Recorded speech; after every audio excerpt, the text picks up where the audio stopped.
2021 में ऐसे कई सारे एडवांस टेक्नोलॉजी से लैस हथियार है जो इंडियन आर्म्ड फोर्सेस में शामिल होने वाले हैं। आज के वीडियो में मैं आपको 5 ऐसे हथियारों के बारे में बताऊंगा जो 2021 में भारत को मिलेंगे और भारत के लिए एक बहुत बड़े गेम चेंजर साबित होंगे। नमस्कार दोस्तों, मैं साहिल चौधरी स्वागत करता हूं आपका इंडिया टॉक्स पर।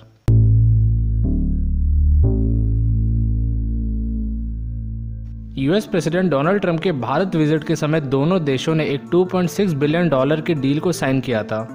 इस डील के मुताबिक अमेरिका भारत को 24 MH-60R सीहॉक हेलीकॉप्टर्स प्रदान करेगा जो भारत की नेवी इस्तेमाल करेगी, और इन हेलीकॉप्टर्स का पहला खेप भारत को इसी साल यानी 2021 में मिलने वाला है। MH-60 इंडियन नेवी के ऑब्सोलीट हो चुके सी किंग एंटी सबमरीन हेलीकॉप्टर को रिप्लेस करेंगे जो कि भारत ने 1970-80 के दशक में खरीदा था। इंडियन नेवी के MH-60 इक्विप्ड होंगे AGM-114 हेलफायर मिसाइल से जो कि एयर से सरफेस पे वार करता है। इसके साथ ही साथ इनके पास कोंग्सबर्ग के नेवल स्ट्राइक मिसाइल होंगे जो कि शिप में जाकर के मारते हैं, यानी इनके पास एक बेहतरीन एंटी शिप कैपेबिलिटी है। इसके साथ ही साथ इनके पास रेथियन MK-54 टॉर्पीडोज भी होंगे, यानी चीनी सबमरीन्स के लिए ये हथियार काल साबित होंगे। इस हेलीकॉप्टर के साथ हमें एक और खास हथियार मिलने वाला है। इस हथियार को कहते हैं APKWS यानी एडवांस प्रिसीजन किल वेपन सिस्टम। ये दरअसल एक लेज़र गाइडेड रॉकेट है। इस लेज़र गाइडेड रॉकेट की मदद से हम हाई एक्यूरेसी वाले टारगेट को भी ध्वस्त कर सकते हैं और इसके वजह से कोलैटरल डैमेज नहीं होता है, यानी जिस टारगेट को हम फिक्स करेंगे ये एग्जैक्टली उसी टारगेट पे जाकर के मार करता है। और इनके मेकर्स का कहना है कि ये जो हथियार है ये लो कॉस्ट सर्जिकल स्ट्राइक के लिए बहुत माहिर माना जाता है। तो इससे सबसे ज़्यादा डर पाकिस्तान को होगा कि अगर अगला सर्जिकल स्ट्राइक हुआ तो हो सकता है भारत इसी हेलीकॉप्टर का इस्तेमाल करे।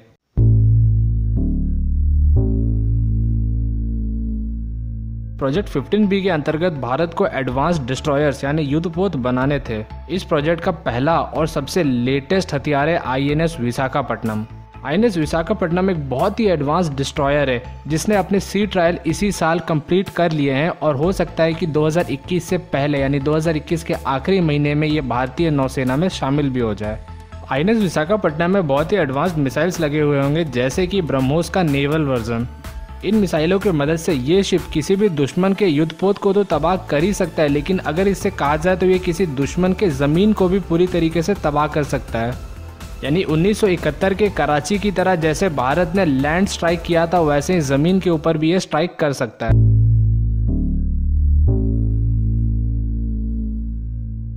INS अरीघाट भारत का दूसरा SSBN है। SSBN का मतलब होता है बैलिस्टिक मिसाइल रखने वाला और न्यूक्लियर पावर से चलने वाला सबमरीन।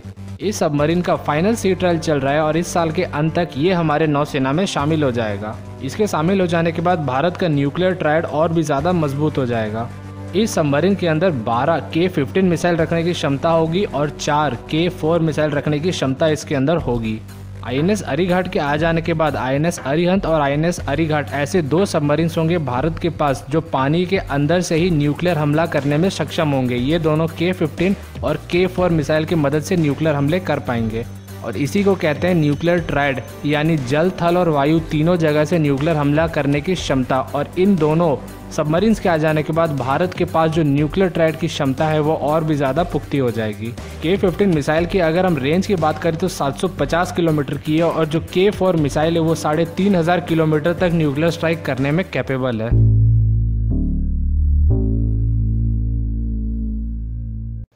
दो 2021 में भारतीय वायुसेना हिंदुस्तान एरोनॉटिक्स लिमिटेड के साथ लाइट कॉम्बैट हेलीकॉप्टर के लिए डील साइन कर सकती है। HAL को भी ये डील होने की पूरी संभावना है, इसीलिए HAL ने ऑलरेडी 5 नए एयरक्राफ्ट का प्रोडक्शन शुरू भी कर दिया है ताकि जैसे ही डील हो वो भारतीय वायुसेना को अपने हेलीकॉप्टर सौंप दे।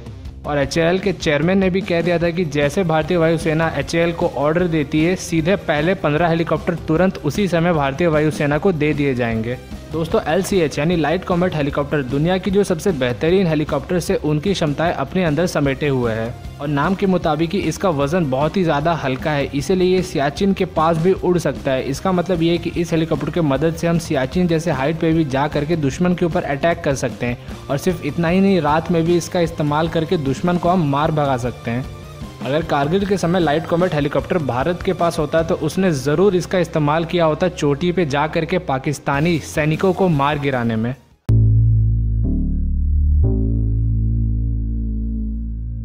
रशिया के S-400 ट्रायम्फ मिसाइल सिस्टम की जो डिलीवरी है वो इसी साल से शुरू हो जाएगी।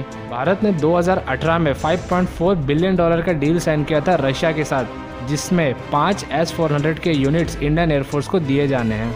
ये सिस्टम चाइना के पास ऑलरेडी मौजूद है, जिसने 2015 में ही रशिया को ऑर्डर दे दिया था। S-400 में कई तरह के मिसाइल हम रख सकते हैं, जैसे कि 400 किलोमीटर वाला, 250 किलोमीटर वाला, 120 किलोमीटर वाला और 40 किलोमीटर वाला। इन सभी मिसाइलों की अपनी अलग अलग विशेषताएं होती हैं और अलग अलग जगह पे अलग तरह के मिसाइल ज़्यादा कारगर साबित होते हैं। हाँ, अगर चीन की बात करें तो क्योंकि चीन मिसाइल टेक्नोलॉजी कंट्रोल रेजिम का हिस्सा नहीं है, इसीलिए उसे 400 किलोमीटर वाले मिसाइल को नहीं बेचा गया था। उसके पास मैक्सिमम 250 किलोमीटर वाला ही मिसाइल है, जबकि भारत को 400 किलोमीटर वाला भी मिसाइल मिलेगा। इस मिसाइल सिस्टम का जो रडार है वो दुश्मन को 600 किलोमीटर दूर से ही पहचान सकता है और जैसे ही वो 400 किलोमीटर के अंदर आता है उसे मार गिरा सकता है। तो दोस्तों, वीडियो ख़त्म करने से पहले आपसे जानना चाहता हूँ कि इन 5 हथियारों में से आपको क्या लगता है कि भारत के लिए सबसे बड़ा गेम चेंजर कौन सा हथियार साबित होगा? कमेंट में लिख करके ज़रूर बताएं और वीडियो पसंद आए तो इसे लाइक कर लें, चैनल को सब्सक्राइब करके बेल आइकन को दबा लें। मिलते हैं अगले वीडियो में, तब तक के लिए थैंक्स फॉर वॉचिंग।